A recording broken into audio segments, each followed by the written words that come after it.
guys hear me all right? Yeah. All right, good. Excellent.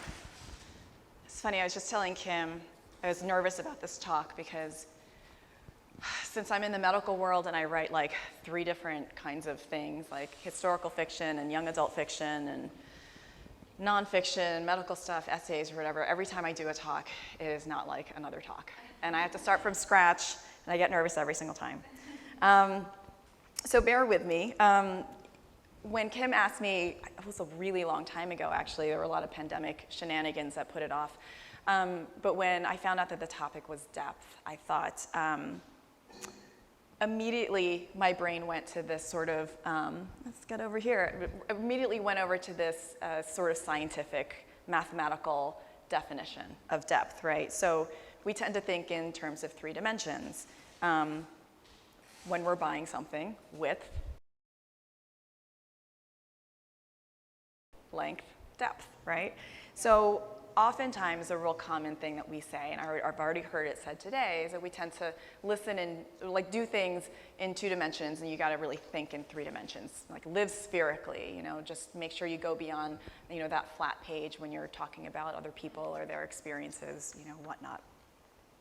And when I was thinking about these sort of 3 dimensions, my brain first went to this passage in A Wrinkle in Time by Madeleine L'Engle. So who's read this book? All right, great. If you haven't, you really should read it. It is technically a children's book, but do not let that put you off. I've read this so many times, and I've read this multiple times as an adult, and I get something different from it every time. This is actually my personal copy that I have had since I was a little kid. I had a bunch of books, they all had the same color and spine, and it's totally falling apart, but it is well loved. Still has a picture of a random horse in the front that I drew, like probably in 2nd grade, 1st grade, and my name, there it is. So I'm gonna read you a passage from this book. Hopefully, I won't get sued. Here we go. All right, so the story of A Wrinkle in Time, if you were not familiar with it, it's about a teenage girl named Meg, and she is, you know, quite literally having to push herself beyond the 3 dimensions of her world in order to save her father, who has disappeared from the world as she knows it.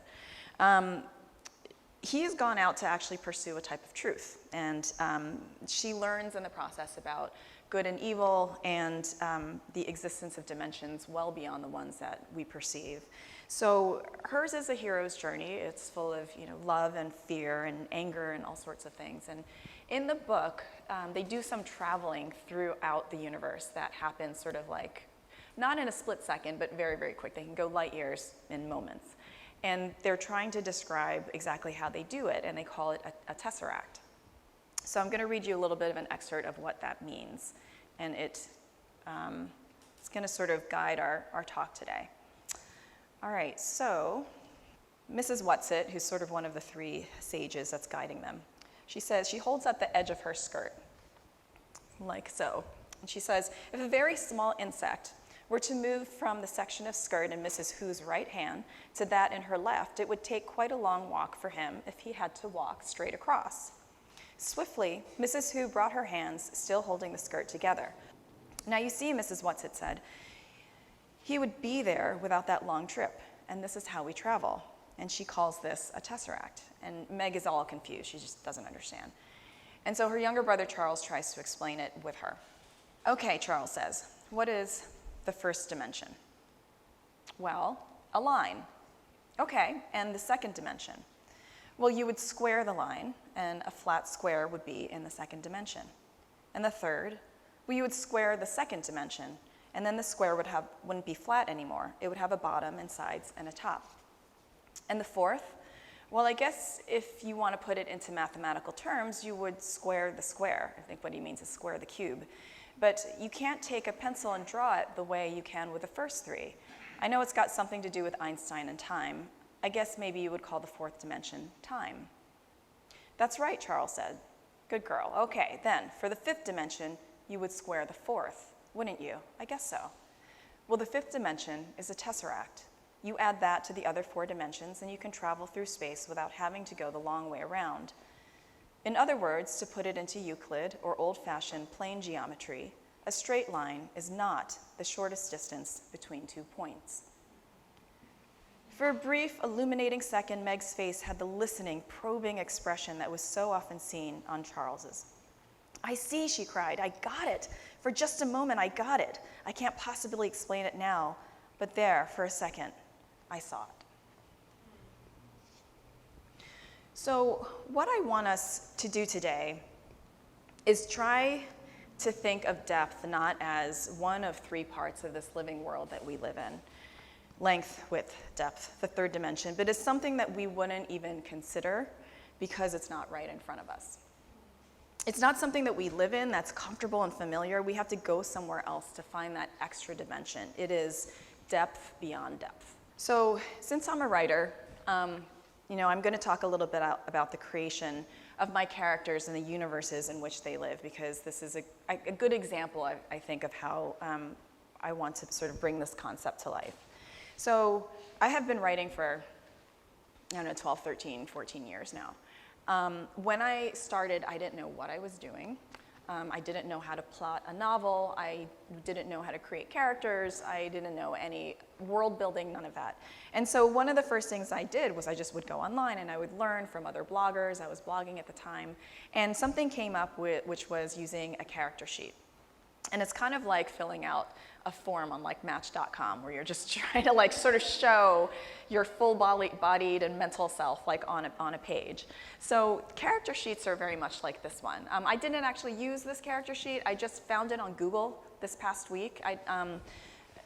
Cindy Flynn, who has a blog about writing or whatever, she has this character creation sheet, and as you can see, you can fill it out and put your name and your nickname and hair color and eye color, weight, darkest secret known, your Myers-Briggs, expressions that they use, hobbies.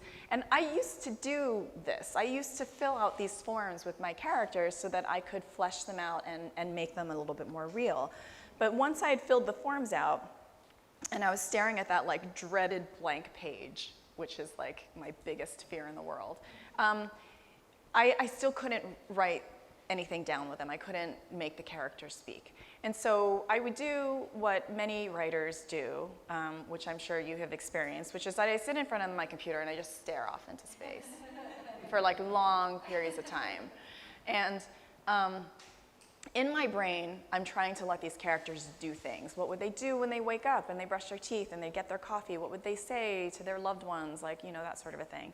And I would make them move around in this 3D universe inside my brain, right? And they would become a little bit more fleshed out. But I would still have a lot of difficulty actually putting them on the page and having them come to life.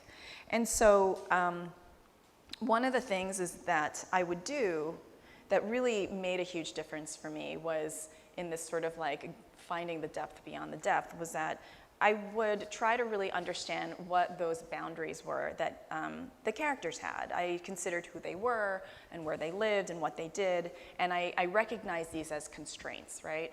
And then what I would do was I would broaden them to push them beyond those constraints so that they became distinctly uncomfortable. And in doing so, you see that the mistakes that they will be making. You find out what lies they're willing to tell. You find the pain that they're feeling. You uncover the humanity that they didn't know that they have. And so by pushing beyond the dimensions of their regular lives and really stressing them out is where they started to bleed on the page. They really became alive. And so this was the next level of dimension and depth that had occurred to me in my sort of journey to becoming a better writer. So I do a lot of historical fiction. I've written 4 historical novels, and they all take place in New York City. I lived in New York for like 16 years, so it was kind of easy for me to orient myself in that world. But they're historical, which means they take place in 1850, 1899, 1918, 1942.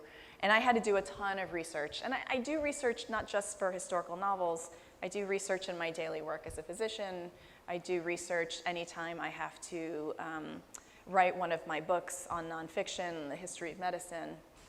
And history, research is this fun thing because you can do it forever and ever, and it is the great procrastinator. I mean, like, who has not fallen down the Wikipedia hole? Like, you're looking up like a date for like a war, and the next thing you know, you're finding about like the origins of nail lacquer, and you're like, what? Where did that happen? I love that, but it is a major procrastinator. When I'm doing research for historical stuff, I'm looking at things like, clothes and dialogue and colloquialisms, and did they have elevators then? I would visit historical societies and read books about them, and I would, watch documentaries and print out these maps. I wish I should have put a photo of it on here. I print out these maps that are the size of my kitchen floor, and I leave them like in my living room for months at a time. And I'll just like descend onto the floor with a magnifying glass to be like, okay, if they're gonna turn left on 14th Street, what building is gonna be there in 1850? And so I will do things like that, and I love it. I can get a little lost, unfortunately. But after doing all this research on who these people are and what they're doing and all that sort of stuff, if you slapped a corset on me and put me in, on Broadway at 6 p.m. in 1850 in the late summer, I still wouldn't know exactly how to act or what to do. And I was still missing this other depth of dimension that I was looking for. And so for me, when writing historical fiction, I don't know if any of you guys are interested in writing historical fiction. If you are, raise your hand. There's probably gonna be nobody. 1, 2 people, yay! Okay. One of my breakthroughs for this was to find contemporary novels that were written at that time. They were considered to be contemporary novels, right? But they were written by people who were living at the time and writing about the time, or at least writing about a time that they personally had lived through, right? So when I was writing about things in the Gilded Age, I was reading Henry James, I was reading Edith Wharton, I was watching Age of Innocence and Winona Ryder. When I was, writing about things in 1918, I got my hands on the diaries of Ernest Hemingway. They were amazing. He lived through the war. He was a soldier in World War I, and so I got to find out what it was like for him to be on the front line. I was reading The Beautiful and the Damned by F. Scott Fitzgerald, because those characters were going through what my characters was. They were living through it, talking about it, moving in that world. And once I did that, I could start tacking that blank page. It made it so different, because I needed to adopt and sort of live in that world in a way that I couldn't do from endless amounts of research. So I remember when I did that, it very much felt like Meg when she got that spark, and I was like, oh, I can see it. And when I could close my eyes and stand on Broadway and realizing that people were doing their promenades, everybody was looking real fine in their outfits because that's what they would do right before dinner time. And I know what they would say, I know what the shops would look like, I know how much horse shit was on the street. I knew what it smelled like, I knew what so that's when I was like, I can do this. And it took a while to get the spark of life. It's like acting like God, right? The spark of life, I have created, these people are alive. But that's what I had to do to sort of get that extra depth and dimension. I've done research before, for one of my books, The Half-Life of Ruby Fielding takes place partially in the Brooklyn Navy Yard in 1942. In A Beautiful Poison, one of the main characters is a dial painter at a watch factory who suffers from radium poisoning. These were things that I had to sort of live with, and it really helped for me to do that kind of research to get them to really pop off the page. One other thing, all right, we're going to talk about, 2 more things, is so when it comes to creativity, I write books. I also have dabbled in, playing piano and singing and crochet and watercolor and drawing. I do a lot of different kinds of art, but my whole life I would always take those different art forms to a certain level of mastery, and I would just kind of stop. I would either get bored or I would be like, okay, I'm done. Like, I can crochet an octopus, I'm good. I'm gonna move on from there. And, but when it came to writing and producing something that I had to really put in front of readers, that had to be a quality that was above and beyond what I was capable of doing by just sort of tinkering around by myself, I knew that I had to do something that was basically getting outside of my head and outside of my comfort zone. I had to challenge myself to the point of failure. And that is, I think, something that allowed me to have a blueprint on how to do it better. You have to fall out of that space, that really comfortable space where you're like, I can write a short story about a dog that loses his bone. I can do that, right?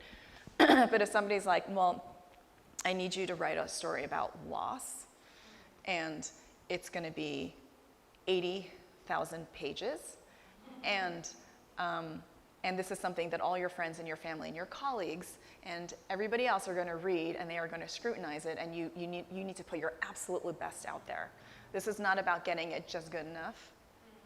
You know, the little crocheted octopus is not going to do for this one, right? So in doing whatever kind of artwork that you do, you have to be willing to go to that really uncomfortable dimension outside of yourself. And I think one way to do this, to really help engage yourself and to sort of bring more ideas and to fill that creative well, is to constantly be exposing yourself to things that are not really comfortable. So I am a generally really curious person. I'm the kind of person who's looking under rocks when I go on a walk. I love to go to art exhibits wherever I travel. I love to travel, all those kinds of things. And I have a feeling that everybody in this room already does that. So this is, I think I'm kind of preaching to the choir here. But I do want you to grow as artists and experience other artwork that makes your brain hurt a little. That really just makes that muscle just go, oh my God, this is hard for me. I think the last time that happened for me, I was visiting my son in Williamstown, Massachusetts this summer. And I went to Mass MoCA, which I'd never been to. I didn't even really know it existed. Mass MoCA is this ginormous complex of buildings where there are art installations by artists that come there for a couple months at a time and then they move on. And there were pieces of work there that were I couldn't understand them. I had to really sit with them for a while. And sometimes I was like, I'm just overwhelmed by how this came out of this person's brain, you know? And when I did that, and you know, some of the subject matters were about things that I'm comfortable with as a physician, life and death, difficulty. There are some things that are just I'm very familiar with. I write about love and death and romance all the time, right? I'm kind of obsessed with death, to be honest.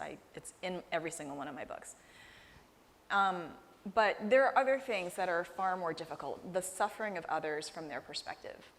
It's not something that you want to live in, but it is really important for you to try to live in that space. I think it can take you to places that you just did not know existed, and it can help spark your own realization about how you live in this world.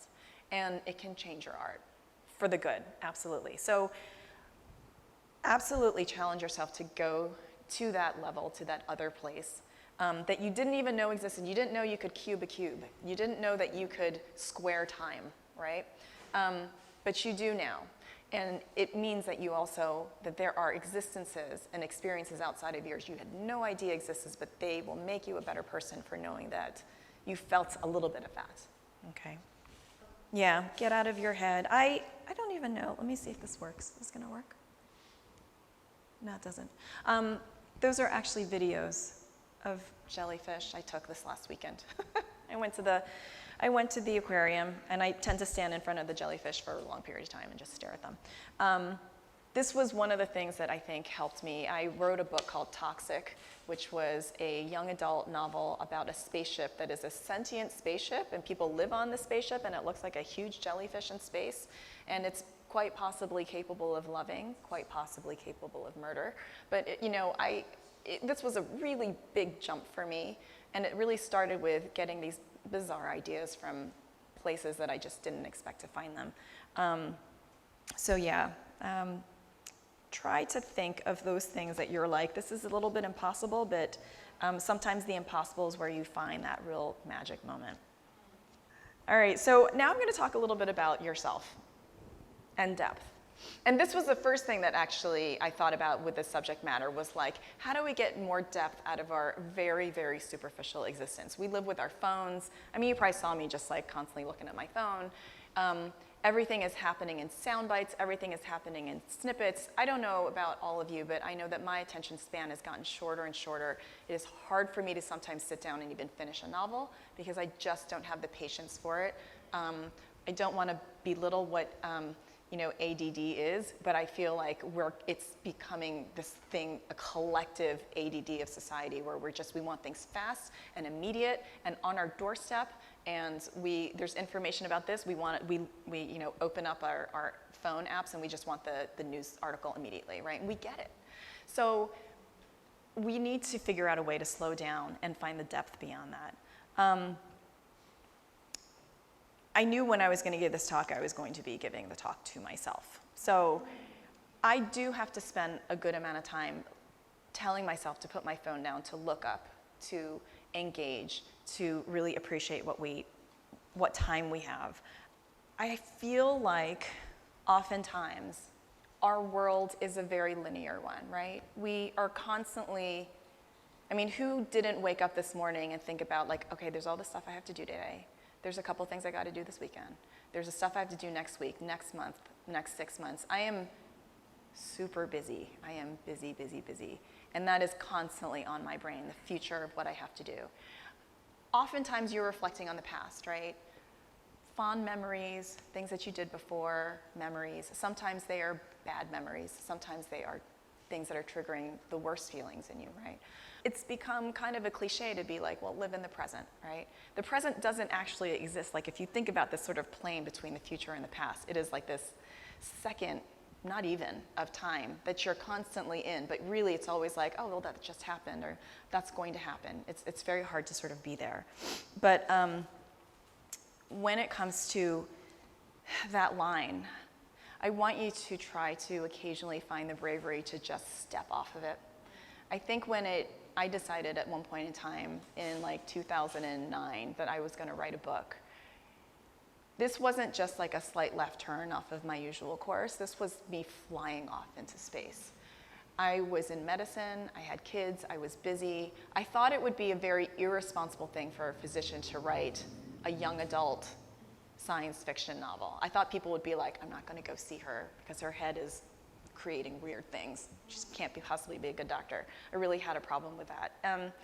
So it was a really frightening thing for me. And I want you to think in terms of taking those opportunities. They're going to open all the time for various reasons, right? And some of them are going to be really, really quite frightening, but really consider taking that dive off of this linear line, okay? Think about what is actually keeping you in this very two-dimensional or one-dimensional existence that is really not doing you any good, and consider maybe this isn't great for me. So everything can kind of keep us stagnant. We have to be kind of careful about that. And there are always opportunities to release that stagnancy and go beyond. But I think that our natural protectiveness tends to shut those doors very quickly. So all I ask is that you keep the door open and you just think about it when the opportunities come up.